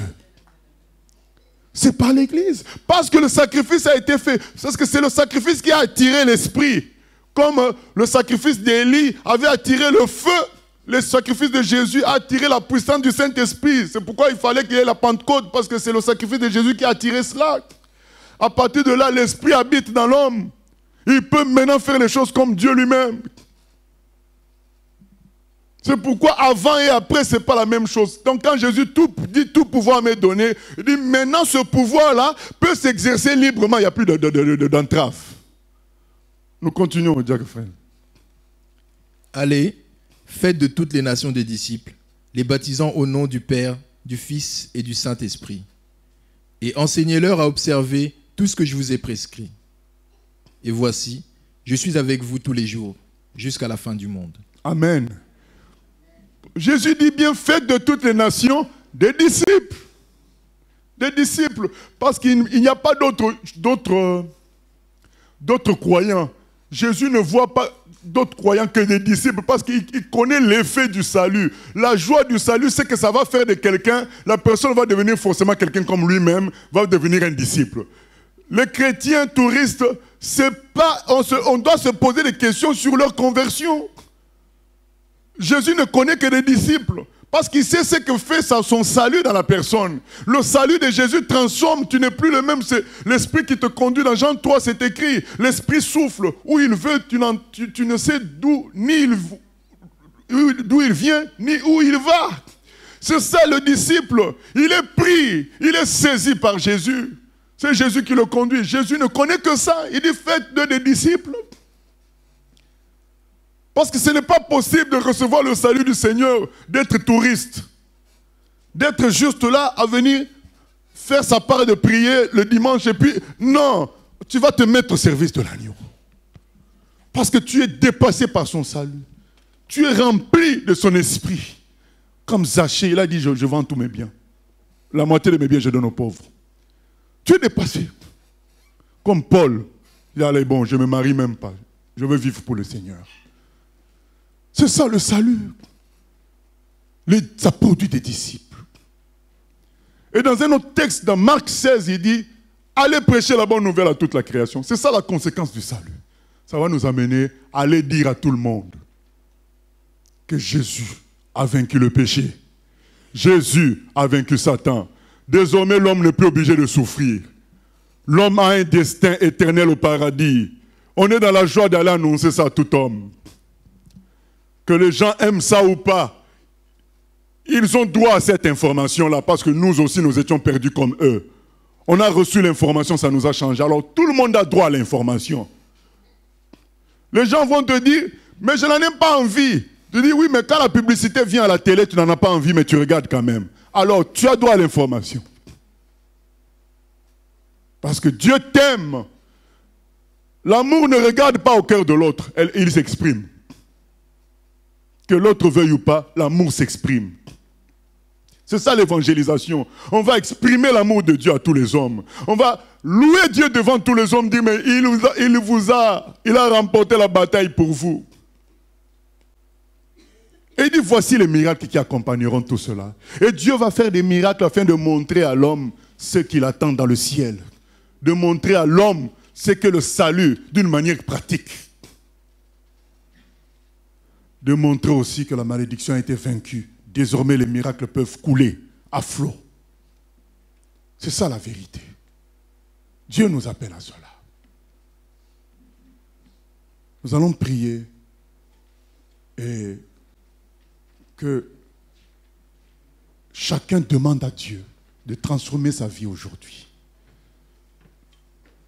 Que le cantique nouveau devienne une réalité. L'œuvre de Christ à la croix devienne une réalité dans son cœur, une réalité dans sa vie, afin que il ne soit plus le même. Il soit porté, amené par le vent du Saint-Esprit, où Dieu voudra. Afin qu'il soit libre, tu ne t'inquiètes plus du lendemain, puisque Jésus a tout accompli. Tu es libre. Ô Seigneur, nous venons prier que ce que nous venons d'entendre devienne une réalité. Que ça ne reste pas au cerveau. Que ça entre, Seigneur, et change nos vies, Seigneur. Au nom de Jésus. Que le cantique nouveau, Seigneur, vienne dans nos cœurs. Merci, Seigneur, pour ta présence au milieu de nous. Gloire à toi, agneau de Dieu. Merci, Seigneur. Gloire, gloire, gloire à l'agneau. Chantons gloire, gloire, gloire, gloire à l'agneau, car il est glorieux et digne de régner. L'agneau est souverain.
esprit vraiment peut te louer en nous, Seigneur. C'est ainsi qu'il est dit que l'esprit te glorifiera, Seigneur. Que ton esprit se saisisse de tout ce dont le cœur se repente en ce moment pour dire: oh Dieu, je veux te servir maintenant. Autrefois je te servais, mais aujourd'hui je veux te servir avec un esprit nouveau, dans la logique du cantique nouveau, dans la logique de la liberté en Christ, de la logique de l'œuvre accomplie par toi pour moi.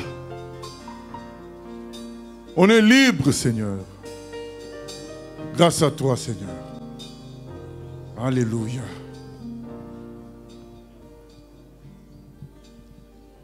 Digne, oh digne es-tu, Seigneur, digne d'être remercié, loué, adoré. Oh digne, Digne, oh digne es-tu, Seigneur, digne d'être remercié, loué, adoré.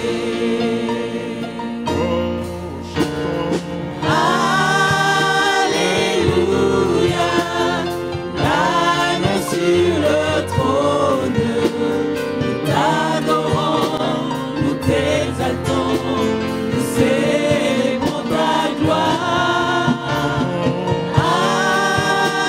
Alléluia, louange au grand roi. Tu es plus que vainqueur, Seigneur de l'univers.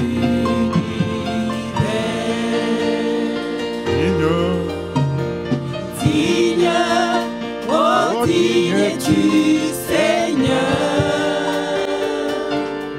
digne d'être remercié, loué, adoré. Digne, oh digne es-tu, Seigneur, digne d'être remercié, loué, adoré. Alléluia. Chantons. Alléluia, l'agneau sur le trône, nous t'adorons, nous t'exaltons, nous célébrons ta gloire. Alléluia, louange au grand roi. Tu es plus que vainqueur, Seigneur de l'univers. Seigneur, Seigneur, tu es plus précieux que l'argent. Seigneur, Seigneur, tu es plus précieux que l'or. Seigneur, tu es plus beau que le diamant. Rien ne peut se comparer à toi.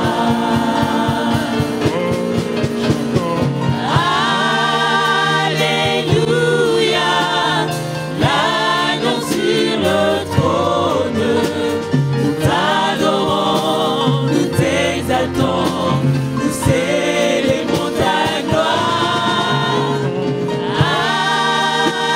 Alléluia, louange au grand roi.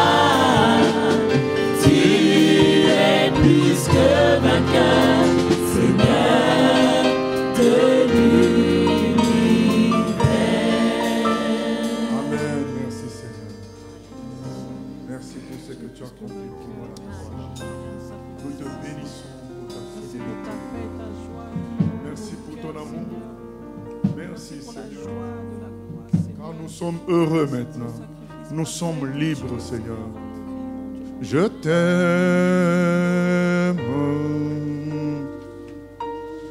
plus que tout.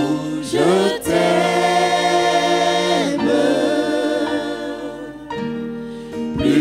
tout, je t'aime.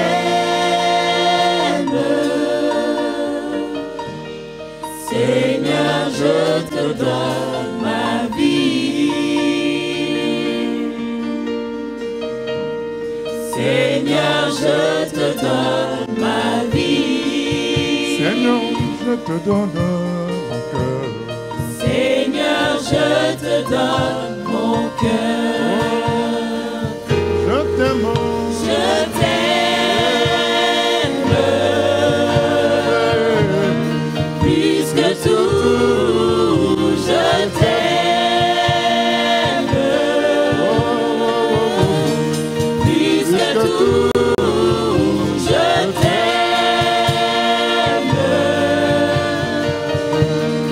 Seigneur, je te donne ma vie. Seigneur, je te donne ma vie. Seigneur, je te donne ma vie. Seigneur, je te donne mon cœur. Seigneur, je te donne mon cœur. Je t'aime. Je t'aime. Plus que tout, je t'aime. Plus que tout, je t'aime. Seigneur, je te donne ma vie. Seigneur, je te donne ma vie. Seigneur, je te donne. Seigneur, je te donne mon cœur. Oh oui, je t'aime, Seigneur. Je t'aime, Seigneur. Mon cœur te dit, Et je te dis, oh, alléluia.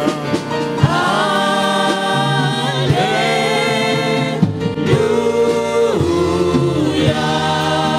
De mon cœur, Je te bénis. oh oui, je t'aime, papa. Je t'aime, Seigneur. Et je te dis, Et je te dis, alléluia.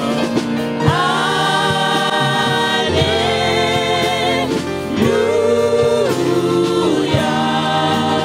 De mon cœur, Je te bénis. ouvre mes yeux. Ouvre mes yeux,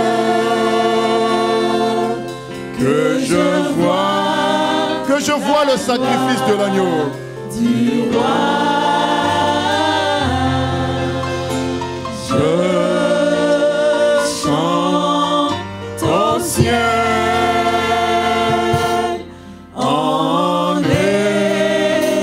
élevant la voix. Ouvre mes yeux. Seigneur, ouvre mes yeux. Que je réalise le sacrifice de Jésus. C'est ça la gloire de Jésus, c'est son sacrifice. Que La gloire de l'agneau. la gloire du roi. Je chante. Je chante au ciel en élevant la voix. Oh oui, je t'aime, Seigneur. Je t'aime, Seigneur. Mon cœur te dit, Et je te dis, hey, alléluia.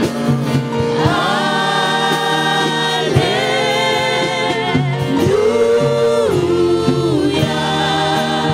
De mon cœur, Je te bénis.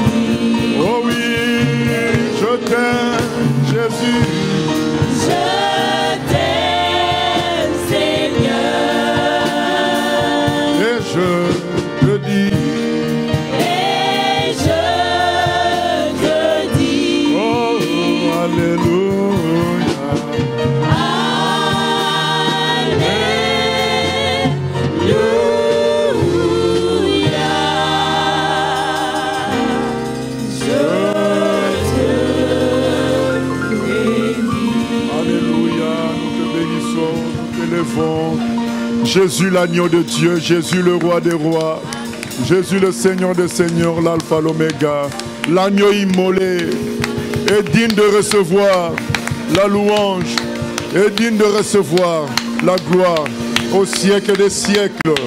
Tu es l'agneau de Dieu. Gloire et louange à toi. Merci pour l'œuvre que tu vas accomplir au milieu de ceux qui croient que tu es l'agneau de Dieu. Merci pour l'œuvre que tu vas accomplir en sauvant des milliers de personnes qui sont encore à sauver. Merci parce que c'est toi qui les as rachetés à la croix. Tu as fait d'un royaume de sacrificateurs. Nous ne nous inquiétons pas pour le salut à venir. Nous savons, Jésus, que tu es vivant désormais pour démontrer ta puissance à travers l'Église, afin que les dominations, les principautés voient combien ton sacrifice a été glorieux, Seigneur. À toi la gloire, la louange au siècle des siècles. Merci pour ce séminaire et pour ta présence. Merci pour ton aide, Seigneur. Même si nous n'avons pas été à la hauteur, nous croyons que toi, tu as été à la hauteur. À toi la gloire au siècle des siècles. Amen. Gloire à Dieu.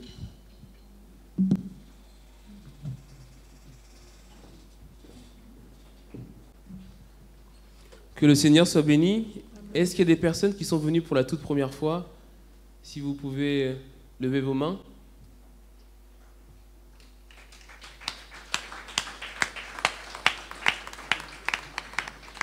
Bon, on va faire un petit cours de chant express pour accueillir la personne qui vient d'arriver pour la toute première fois. Je ne sais pas si on connaît le chant « Je t'aime de l'amour du Seigneur ». C'est un chant très simple. On dit « Je t'aime de l'amour du Seigneur » une fois, « Je t'aime de l'amour du Seigneur » une deuxième fois, et la troisième fois, « Quand je vois en toi la gloire de mon roi, oui, je t'aime de l'amour du Seigneur ». Bon, c'est un chant express, hein.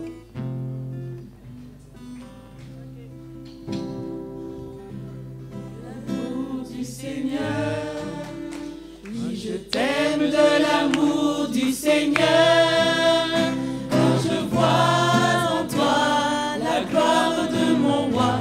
Oui, je t'aime de l'amour du Seigneur. Oui, je t'aime de l'amour du Seigneur. Oui, je t'aime de l'amour du Seigneur, quand je vois en toi la gloire de mon roi. Oui, je t'aime de l'amour du Seigneur. Oui, je t'aime de l'amour du Seigneur.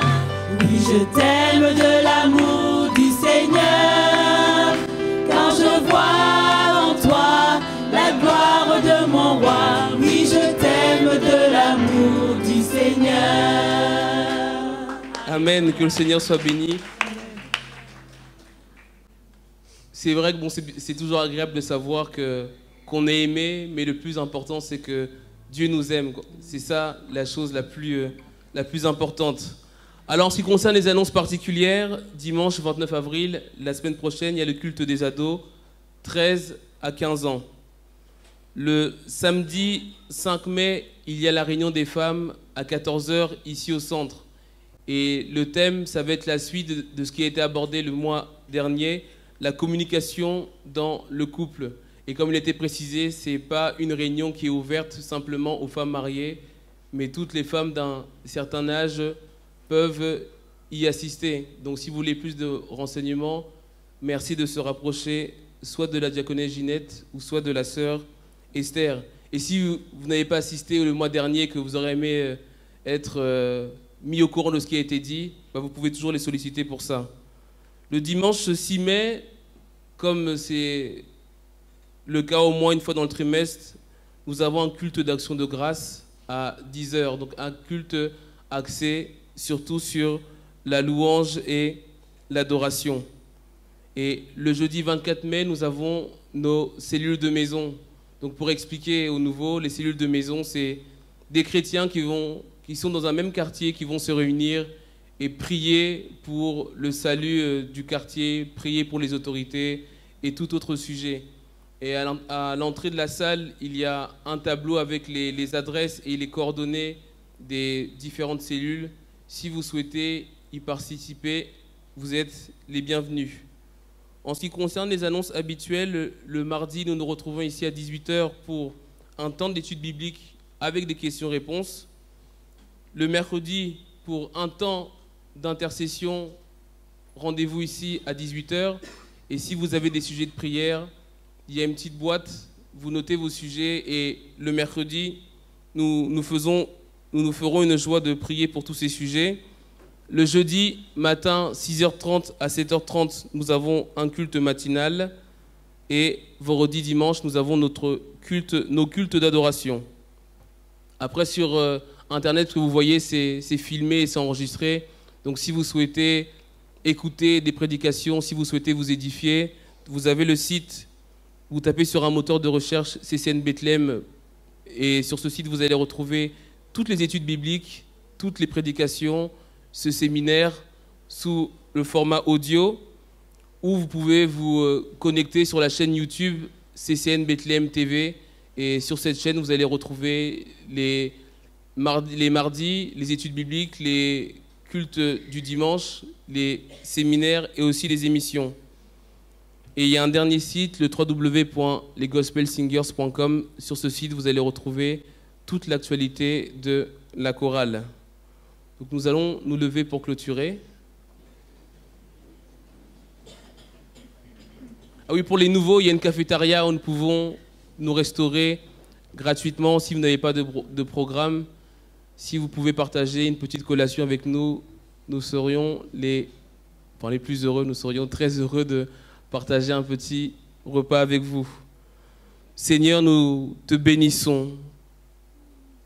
Merci encore pour ces 3 jours qui, Seigneur, nous ont fait du bien, Seigneur, et qui nous rappellent, Père de gloire, à quel point tu es bon, Seigneur, à quel point tu es grand. Et Seigneur, que ton amour nous presse, que ton amour vraiment pénètre en nous, dans les plus petites particules de notre être, Seigneur. Nous voulons que ton amour y soit, Seigneur, et nous voulons te dire que nous voulons vivre pour toi, Seigneur. Et cet amour que tu as déposé dans nos cœurs, nous voulons le partager à tous. Que nous sortions, Seigneur, de ce séminaire avec ce désir de te louer chaque matin, chaque soir, l'après-midi, à tout moment, Seigneur, et partager ce que toi tu as accompli dans nos vies. Seigneur, que ton nom soit glorifié, que ton nom soit béni au siècle des siècles. Amen.